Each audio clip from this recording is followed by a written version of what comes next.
Angelina Jolie once admitted she didn't want to live anymore. At the height of her fame, while the world was calling her the most beautiful woman in Hollywood, she was cutting herself, abusing drugs, and slowly losing control of her own survival. This wasn't a phase. This wasn't rebellion. It was a woman collapsing in silence, while cameras were still flashing and awards were still coming. And what's even more shocking is this: fame didn't save her. Success didn't stop it.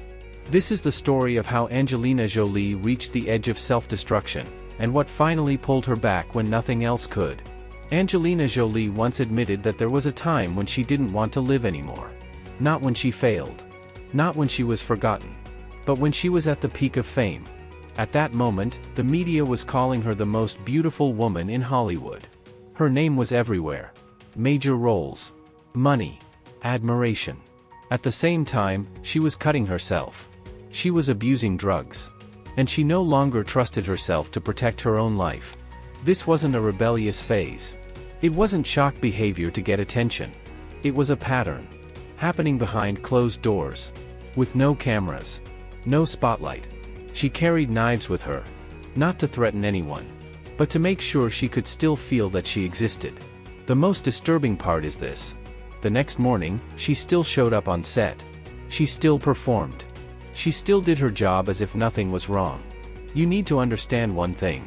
She didn't collapse outwardly. She was functioning while collapsing. Angelina Jolie later said there were moments when she didn't trust herself to stay alive. Not because she wanted to die. But because living had become unbearably heavy. Fame didn't save her. Success didn't stop it. If there hadn't been a real turning point, this story could have ended in a way that you would only read about in a short news headline. And at that time, she was very close to that edge. Angelina Jolie was born into a famous name, but not into emotional safety. Her father, Jon Voight, was already a successful actor. From the outside, her childhood looked privileged. Inside the house, it felt unstable and distant. Her parents separated early, and that split shaped how she understood love. People could leave. Silence could last longer than words. She grew up feeling emotionally abandoned. Not always physically alone, but unseen.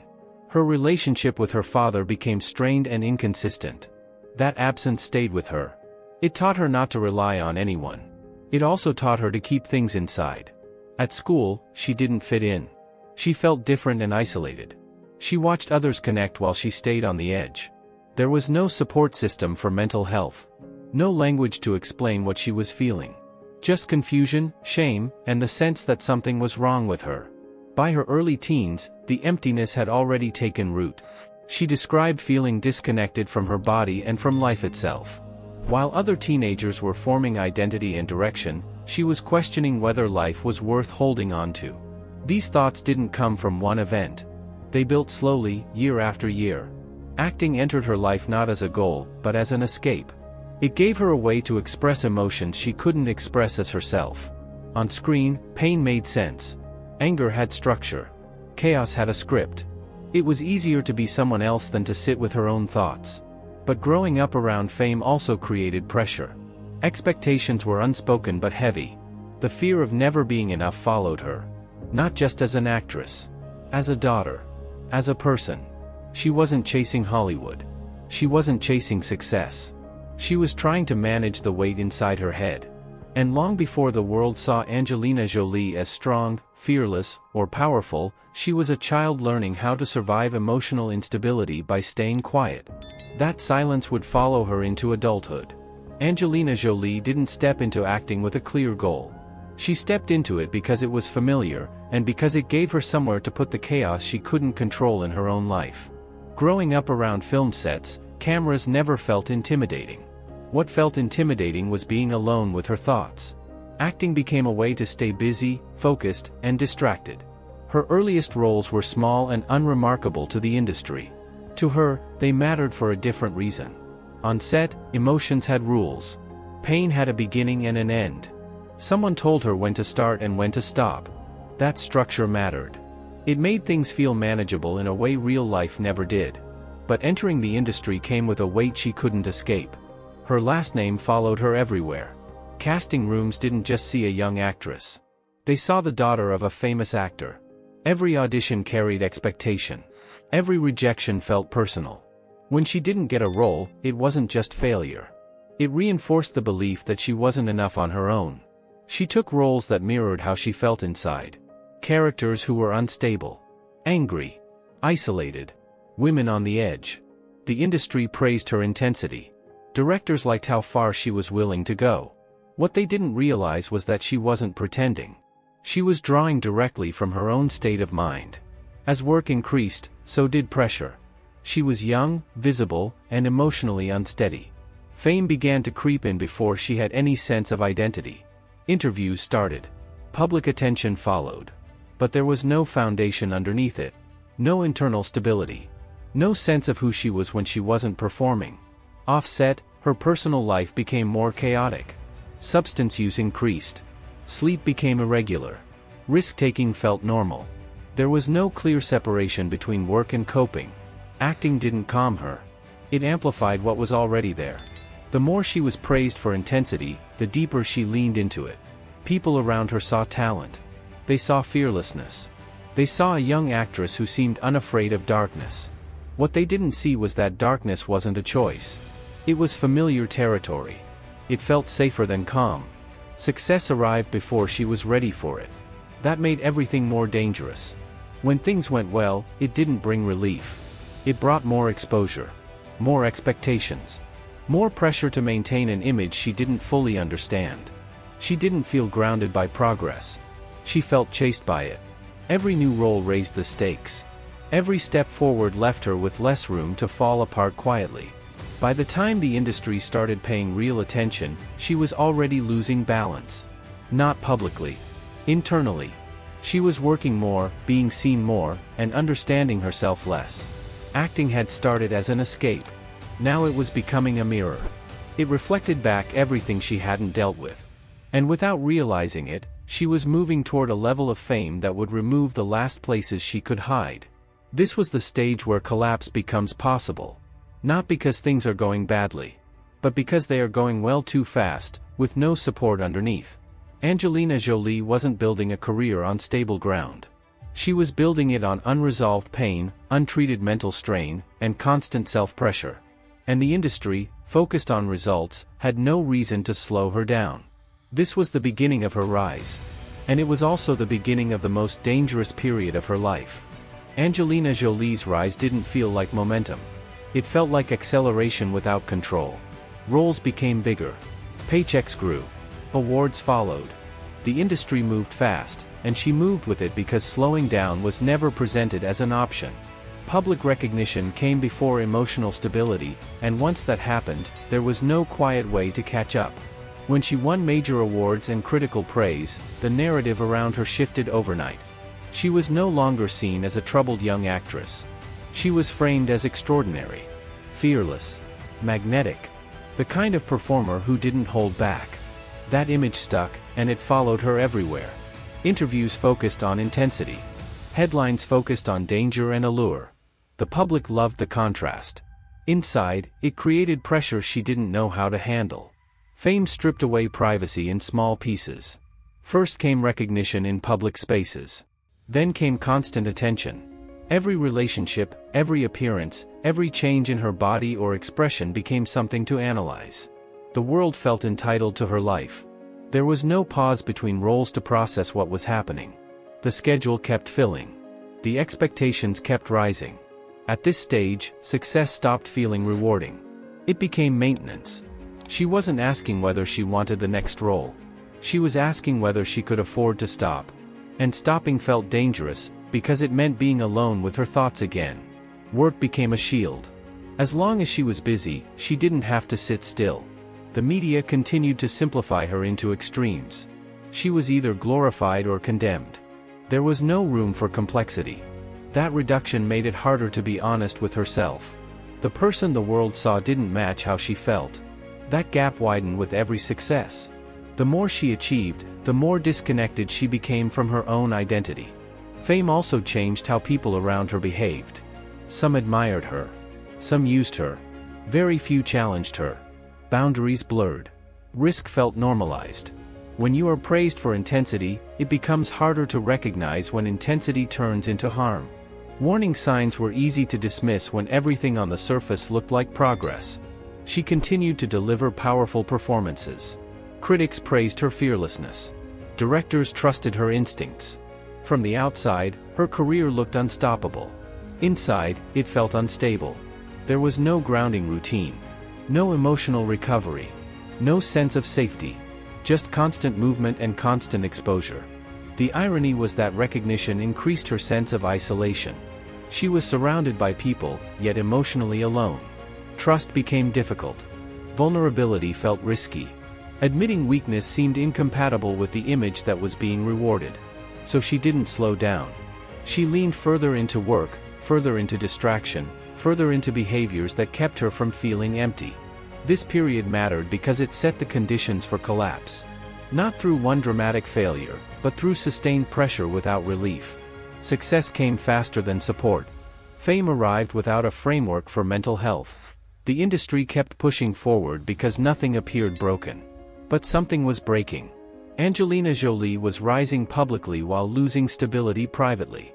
The two processes happened at the same time. That overlap is what made this stage dangerous. She wasn't failing. She was succeeding without a foundation. By the time her name carried global weight, there was very little space left to address what was happening internally. The stakes were higher. The spotlight was brighter. And the cost of stopping felt heavier than ever. This was not the peak. It was the setup. The rise looked powerful. But it was built on unresolved pain, untreated strain, and a pace that left no room to recover. And as her visibility reached its highest point, the margin for error disappeared.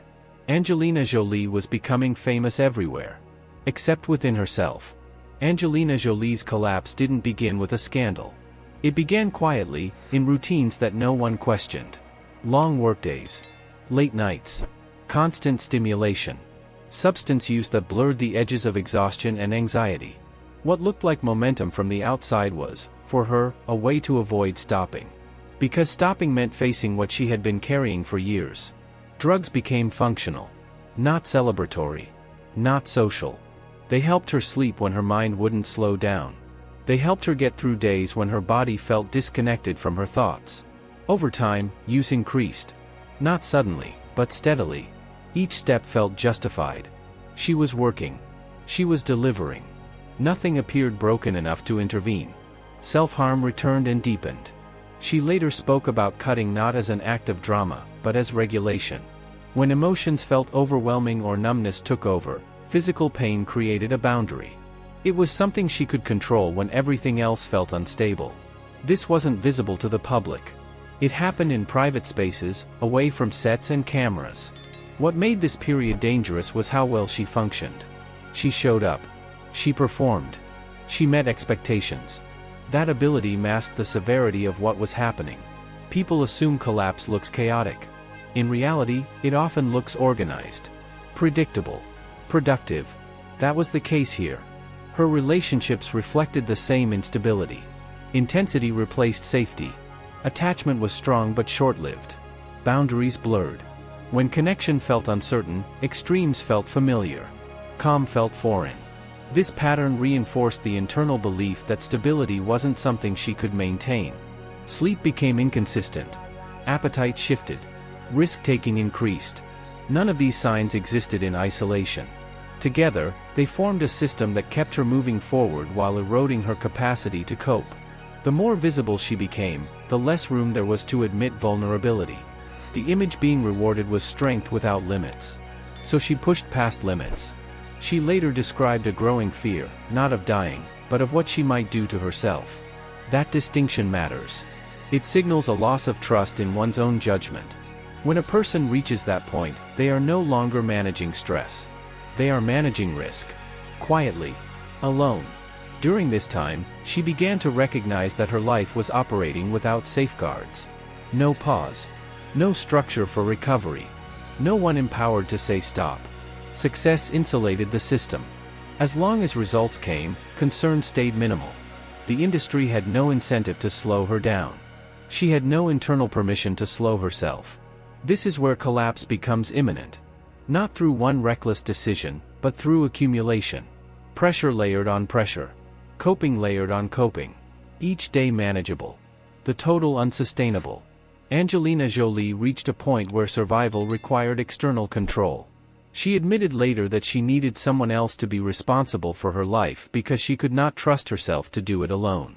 That admission marks a critical threshold. It is the moment when functioning gives way to danger. Yet even then, there was no public breakdown. No intervention broadcast to the world. She continued working. Continued appearing. Continued meeting expectations. The collapse was internal, progressing under the surface, unnoticed by most. By this stage, fame no longer felt like an asset. It felt like pressure that couldn't be escaped. There was no anonymity left to recover quietly. No margin to step back without consequence. The system around her kept moving, and she moved with it because stopping felt more threatening than continuing. This was the darkest phase of her life. Not because everything fell apart, but because nothing did. Everything kept going while her capacity to cope narrowed. She was close to the edge. Not visibly. Not dramatically. But realistically. And this is where the story shifts. Because something was about to interrupt the pattern. Not a miracle. Not sudden healing. But a change in direction that would introduce something she had never had before. A reason to stay. Angelina Jolie reached a point where the system she was living in became unsafe. Not unstable. Unsafe. The difference matters. Instability can be managed. Unsafety means one wrong decision can end everything. She understood that clearly. There was no confusion left. No denial. Just awareness. She later admitted that there were moments when she didn't trust herself to stay alive. Not because she wanted to die, but because her judgment was compromised. Exhaustion, substance use, emotional overload, and isolation had narrowed her margin for error. When a person reaches that state, survival is no longer automatic. It requires intervention. What made this moment critical was how invisible it was. She was still working. Still delivering. Still meeting expectations. From the outside, nothing looked urgent. Inside, everything was. The gap between appearance and reality had never been wider. She recognized that continuing meant relying on habits that were already failing. Coping had turned into risk. Control had turned into illusion. She was functioning, but functioning was no longer proof of safety. It was proof of endurance without recovery. This is where many people collapse publicly. She didn't. She collapsed internally. Quietly. Methodically. Without drama. And that made it more dangerous. There was no external pressure to stop. No obvious breakdown to force change. The responsibility to intervene fell entirely on her. She began to understand that survival would require structure she did not currently have. Not inspiration. Not motivation. Structure. Boundaries. Accountability. Something external enough to interrupt the pattern she was trapped in. This realization did not bring comfort. It brought urgency. The kind that strips away excuses. She could not keep living on momentum. She could not rely on intensity. She needed a different framework for her life, or the outcome would be decided for her. That is the true bottom. Not scandal. Not exposure. But the moment when you know that continuing the same way will end badly, and no one else is positioned to stop it for you. Angelina Jolie was there. This was the final stage before change. The point where survival stops being accidental and becomes intentional. What followed was not healing yet. It was interruption. A break in the pattern that would introduce something she had never had before. A reason strong enough to hold. Angelina Jolie's rebirth did not begin with hope. It began with interruption. Something finally broke the pattern she had been repeating for years. Not through force, not through collapse in public, but through a change of environment that removed her from everything familiar. When she traveled to Cambodia for work, she left behind the systems that had enabled her to keep going without stopping. There was no Hollywood rhythm to fall back on. No schedule built around distraction. The pace slowed, and for the first time in a long time, she had space she could not escape. What she encountered there was not abstract suffering. It was direct and unavoidable. People living with loss that had nothing to do with identity or fame. Children growing up inside poverty, war, and instability that were not the result of personal choices. Their lives were defined by circumstance, not internal chaos. That contrast mattered because it disrupted how she understood her own pain. Her suffering had always been inward. private, self-contained. In Cambodia, pain was external, visible, shared, and that shifted her focus outward for the first time. Not as avoidance, but as grounding. Her emotions stopped circulating endlessly inside her own head and began to attach to reality. She didn't arrive with solutions. She didn't try to fix anything. She watched. She listened. She stayed present. That presence was unfamiliar to her. For years, intensity had driven her decisions. Now, consistency started to matter more. From that period came a decision that changed the structure of her life completely. She chose to adopt her first child. This was not an emotional impulse. It was a deliberate commitment. For the first time, her survival was no longer only about her. Another life depended on her stability, her judgment, and her presence. That dependency changed how risk felt. Self-destructive behavior was no longer personal. It carried consequences beyond herself. That realization narrowed her choices in a way nothing else ever had. It introduced limits. And those limits created safety. Motherhood did not heal her trauma. It reorganized her priorities. Her days became structured. Her decisions became slower. Impulses had to be evaluated, not acted on. Responsibility replaced chaos as the central force in her life. She began building routines that reduced volatility. She chose environments that demanded consistency rather than stimulation. She stayed connected to humanitarian work not as an identity, but as an obligation. Showing up became more important than being seen. This phase was not dramatic. It was disciplined. Change happened through repetition. Through staying instead of leaving. Through choosing structure over intensity. Over time, those choices accumulated. The margin for collapse widened. Risk decreased. Her work shifted alongside her life. Acting continued, but it was no longer the core of her identity. Advocacy became sustained rather than symbolic. She returned to refugee camps. She committed to long-term involvement. These spaces demanded reliability. You cannot engage sporadically. That expectation reinforced stability. She also confronted her health directly. Decisions about her body and future were made with clarity, not fear. These were not statements. They were safeguards. Each one reduced uncertainty. Each one increased her capacity to stay present. Rebirth, in her case, did not mean becoming someone new. It meant becoming regulated. Her sensitivity, once overwhelming, became informative. Her awareness, once destabilizing, became directional. Pain was no longer something to escape. It became context. This mattered because it marked the end of survival by endurance. She was no longer just holding on. She was designing a life that could hold her. Angelina Jolie did not erase her past. She built a structure strong enough to contain it. And from that point forward, her life stopped being driven by what she was running from and started being shaped by what she chose to protect. Angelina Jolie's life after that shift became quieter, but more stable. The urgency that once drove her choices was replaced by intention. She still worked. She still appeared in public. But the center of her life had moved. Decisions were no longer made to manage pain in the moment. They were made to protect continuity over time. Her humanitarian work stopped being occasional and became structural. She didn't just visit crisis zones. She returned to them. She learned how systems fail refugees. How displacement turns into years, not weeks. How children grow up without legal identity, education, or safety. These were not stories meant to inspire. They were realities that required persistence. She took on formal responsibility. As a UNHCR Goodwill Ambassador and later a Special Envoy, she committed to work that demanded consistency. Brief appearances were not enough. Preparation mattered. Listening mattered. Showing up when cameras were gone mattered. This type of work rewarded reliability, not intensity. That reinforced the life she was building. Motherhood continued to shape her structure. Raising children required routine, predictability, and long-term thinking. It narrowed the margin for impulsive behavior. It introduced consequences that were immediate and personal. Stability stopped being an abstract goal.